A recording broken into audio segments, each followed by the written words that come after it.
Oke, sekarang kita akan masuk ke pemodelan modul keempat, pemodelan implisit vein.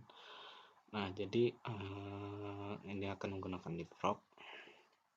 Jadi pertama-tama kita langsung aja buka leapfrognya, new project, terus kita namain aja projectnya vein, lalu oke. Nah, kalau udah, ini adalah tampilan dari si leapfrognya. Di sini ada project tree, di mana kita bisa ngatur nanti untuk pemodelannya gimana. Terus di sini ada scene view-nya, nanti hasil dari pemodelan kita bakalan bisa dilihat di sini. Oke, jadi dalam pemodelan vein kita pertama-tama harus mengimport topografi. Nah, tapi sebelum mengimport topografi kita perlu petanya dulu. Nah, cara mengimport petanya, kita di sini GIS data maps and photos, klik kanan, import map. Lalu kita cari datanya. Nah, ini ada yang ortofoto, kita open. Nah, kalau udah kayak gini, berarti tandanya ini ada simbol-simbol bulat, jajar genjang sama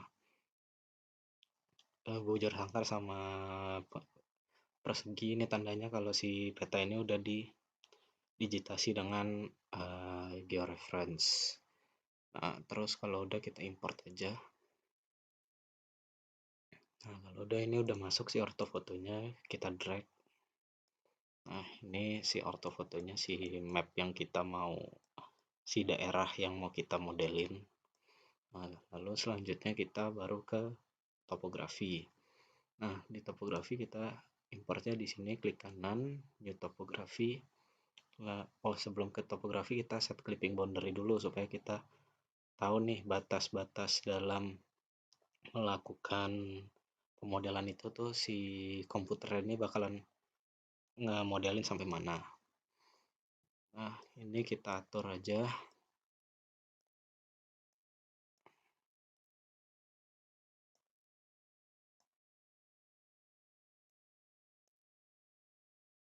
Kalau udah kita oke. Baru kita ke topografi. Topografinya from import elevation grid. Nah, di sini ada topo.asc, di open. Lalu kita import. Ini oke. Nah, kalau udah kita drag si topografi. Kita matiin dulu aja si ortofotonya. Nah, ini adalah si topografi dari si kafling yang mau kita modelin. Nah, ini kan warnanya kuning ya. Nah, kita nih sekarang bisa buat nempelin si ortofotonya ke permukaan si topografinya. Nah, caranya itu di sini kan ada GIS data, kita select maps and photos, ortofoto. Nah, jadi si petanya ini udah 3D, udah dilengkapin sama data elevasi. Nah, selanjutnya kita akan mengimport data drill hole-nya. Caranya kita di drill hole data, klik kanan, import drill hole. Nah, di sini ada color, survey, sama interval. Kita masukin dulu yang color. Nah, di sini ada drill hole, kita buka, pilih yang color, open. Nah, ini keunggulannya leapfrog. Dia kalau misalkan kita import yang color, nanti misalkan kita punya data drill hole-nya itu dalam satu folder yang sama, dia bakalan langsung mengimport sisanya untuk survei dan interval. Nah, kalau udah kita import. Nah, ini window pengecekan import drill hole-nya. Apabila ada yang tidak sesuai bisa kita ganti, tapi kalau misalkan dilihat ini udah sesuai semua nih importnya, kita next. Ini juga udah. Nah, di sini ada yang not imported nih. Kita harus ubah dulu. Ini kan si vein, kita ubah jadi vein lithology. Kalau udah finish.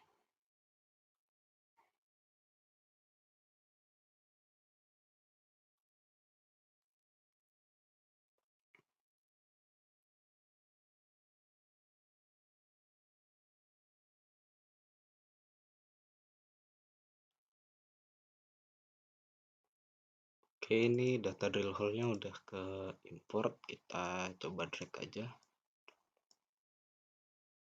Nah, jadi kita punya data drill hole di sekitar sini. Supaya lebih enak si topografinya kita matiin aja dulu sama si collar-nya dimatiin. Nah, bentukannya kan masih kayak gini nih ya, kurang enak lah untuk dilihat. Nah, kita supaya bentukan si data drill hole ini lebih bulat, kita bisa pencet yang ini, make point solid. Terus point radiusnya kita ubah misalkan jadi 5.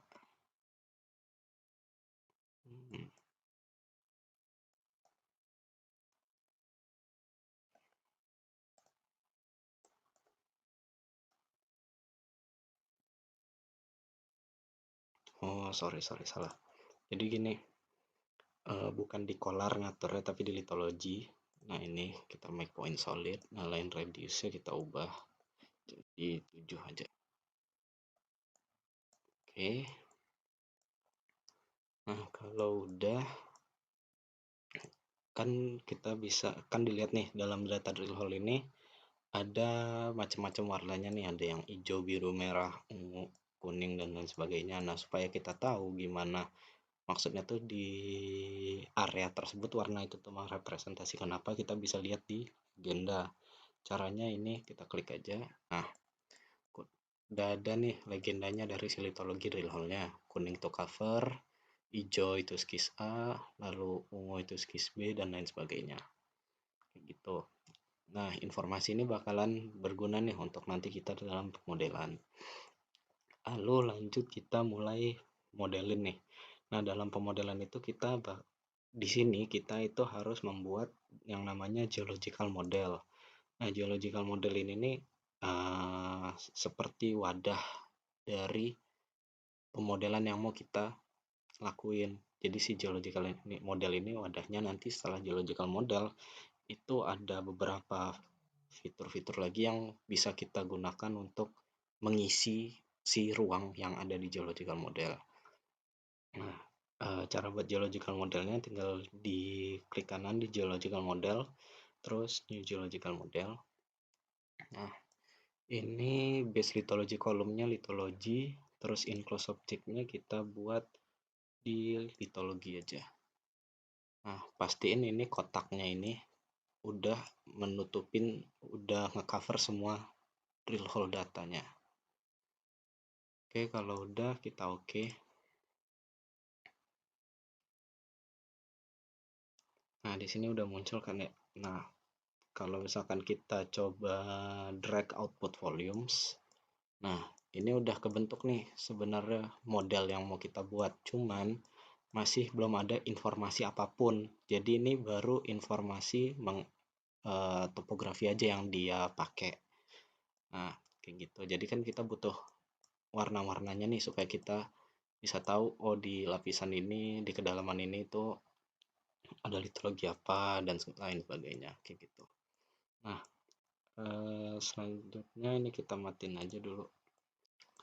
Selanjutnya kita akan modelin si skisnya dulu nih, karena kan skis itu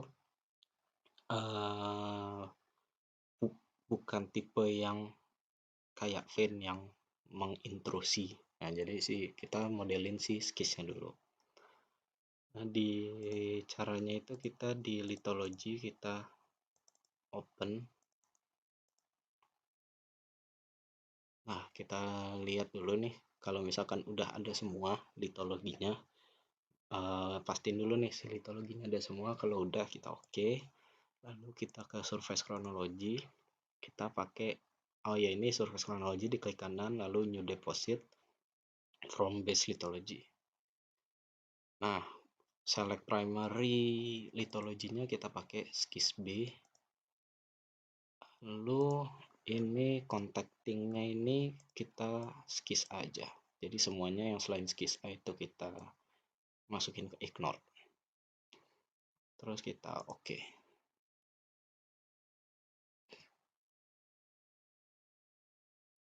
Nah, terus kita nih udah dapat nih surface chronology-nya, coba kita drag. Nah, ini si surface chronology-nya surface chronology itu udah kayak batas kontaknya tuh. Surface chronology itu kita membuat batas kontak antara dua lithologi. 2 atau lebih litologi. Nah, kalau bisa dilihat ini kan yang bagian bawahnya itu warna ungu, nandain itu si skis B, terus yang bagian atasnya warna hijau nandain si skis A. Nah, terus kalau dilihat ini masih inaktif. Nah, supaya kita bisa membuatnya aktif, kita pencet di surface chronology, klik kiri 2 kali. Nah, di sini kita centang aja, terus oke. Nah, kalau udah, barulah si kontak skis B sama skis A ini bakalan masuk ke output volumes.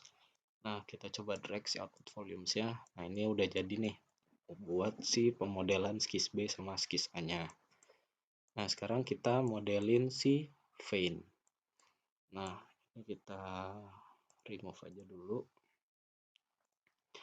Nah, cara modelin vein-nya itu pakai surface chronology juga. Nah, surface chronology-nya diklik kanan, lalu new vein from base lithology. Nah, ini vein lithology-nya kita ganti jadi vein A dulu, lalu oke. Nah, udah kayak gitu aja untuk vein, dan coba lanjutin ke vein-vein yang lainnya sampai vein D.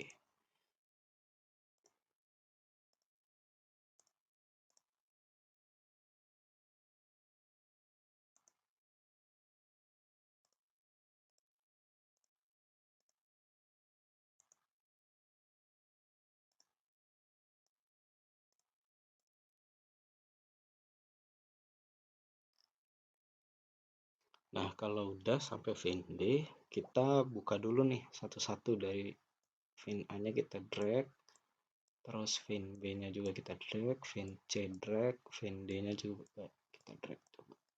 Nah, kalau diperhatikan, ini si vein-veinnya ini nih bentukannya itu kurang realistis uh, di dunia nyatanya.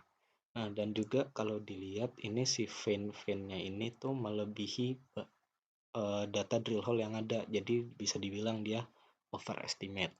Nah, cara untuk menanggulangi hal ini, caranya di vein A-nya ini kita klik kiri 2 kali, lalu kita ke surfacing. Nah, ini ada pinch out, kita centang lalu oke.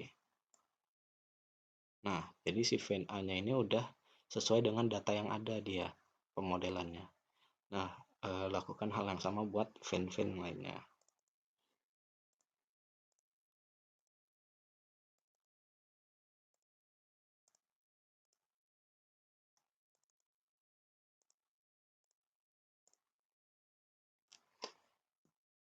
Oke, kalau udah kita remove aja dulu ini GM-nya. Terus kita aktifin di surface chronology, kita centang semua, kita oke.